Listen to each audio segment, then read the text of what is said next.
Okay, so how to change the profile link on our GitHub profile?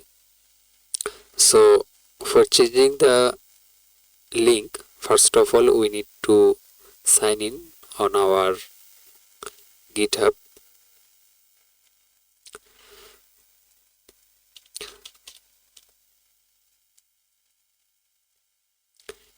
And then we need to go our profile option. I'm clicking the settings option. You can see here the settings option here. So click on it, and now we can see lots of option here.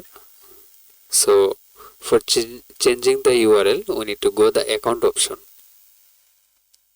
and then scroll up, and now you can see the change username is here. So my username is Paskur, so I want to change the username.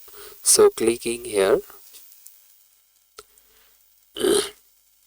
and now you can see the red button. So please click on this, and now